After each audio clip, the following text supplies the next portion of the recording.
Pemikiran Al-Ghazali, sebuah analisis komprehensif. Mengenal Imam Al-Ghazali, Abu Hamid Muhammad bin Muhammad Al-Ghazali, 1058–1111 Masehi adalah salah satu ulama dan filsuf terkemuka dalam sejarah Islam. Lahir di Tus, Persia, ia dikenal sebagai pemikir multitalenta yang mendalami fikih, teologi, filsafat, dan tasawuf. Kontribusinya membentuk arah pemikiran Islam selama berabad-abad, menjadikannya figur sentral dalam sintesis antara rasionalisme dan spiritualitas. A. Kritik Al-Ghazali terhadap filsafat.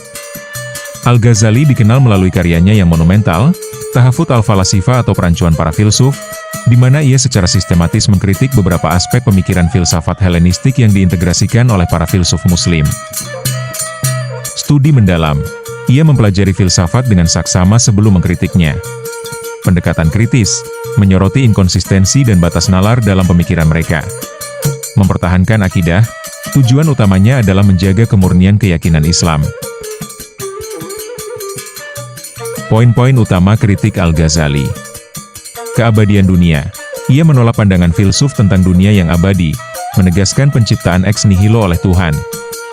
Pengetahuan Tuhan akan partikular, menentang klaim bahwa Tuhan hanya mengetahui universal, menyatakan Tuhan Maha mengetahui setiap detail. Kebangkitan jasmani, menolak interpretasi filosofis tentang kebangkitan hanya spiritual, menegaskan kebangkitan kembali tubuh. Kritik ini tidak bermaksud menolak akal sepenuhnya, melainkan untuk menunjukkan batas-batasnya dalam memahami realitas ilahi. Transformasi pemikiran, membuka jalan bagi sintesis baru. Kritik Al-Ghazali mendorong para pemikir Muslim untuk mengevaluasi kembali hubungan antara akal filosofis, wahyu, dan pengalaman spiritual, membuka babak baru dalam filsafat Islam. B. Teologi Al-Ghazali. Al-Ghazali menganut mazhab teologi Asy'ariyah, menekankan kemahakuasaan Tuhan dan ketergantungan mutlak ciptaan padanya. Ia menyelaraskan akal dengan wahyu, menempatkan wahyu sebagai sumber kebenaran tertinggi. Tauhid atau keesaan Tuhan. Konsep sentral dalam teologinya, menekankan keesaan dan keunikan Allah. Kemahakuasaan Tuhan. Setiap peristiwa terjadi atas kehendak dan ciptaan Allah, menolak sebab akibat deterministik. Prioritas wahyu. Wahyu dari Al-Quran dan Sunnah adalah panduan utama dalam memahami realitas ilahi. Epistemologi dan jalan sufi. Dalam pencarian kebenaran, Al-Ghazali melampaui batas-batas rasionalisme dan empirisme, menemukan pencerahan dalam pengalaman spiritual tasawuf. 1. Akal dan nalar.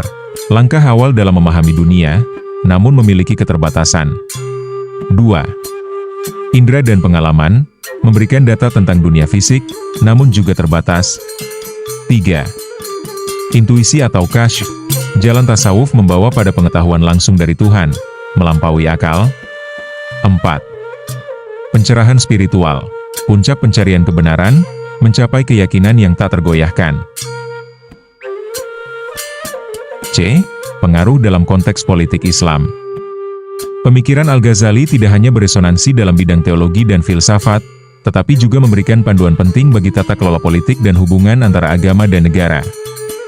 Karyanya seperti Nasihat Al-Muluk atau Nasihat bagi para Raja, adalah cerminan dari kepeduliannya terhadap keadilan dan stabilitas masyarakat. Ia percaya bahwa stabilitas politik adalah prasyarat bagi kehidupan beragama yang subur. Prinsip tata kelola dan keadilan. Kewajiban penguasa. Penguasa memiliki tugas untuk menegakkan keadilan, melindungi rakyat, dan menerapkan syariat Islam. Keadilan sosial. Keadilan adalah pilar utama pemerintahan yang baik, mencegah tirani dan menjaga kesejahteraan. Kerja sama ulama umaro. Hubungan harmonis antara ulama atau cendekiawan agama, dan umaro atau pemimpin politik sangat penting untuk kemaslahatan umat. Warisan abadi Al-Ghazali. Pemikiran Al-Ghazali terus relevan hingga saat ini, membentuk landasan bagi banyak diskusi modern dalam filsafat, teologi, dan etika Islam. Sintesis teologi dan tasawuf. Ia berhasil menyatukan rasionalitas akidah dengan kedalaman spiritual sufi. Pengembangan epistemologi. Menyoroti batas akal dan pentingnya intuisi dalam pencarian kebenaran. Pengaruh pendidikan, metodologinya mempengaruhi kurikulum madrasah dan pemikiran Islam secara luas.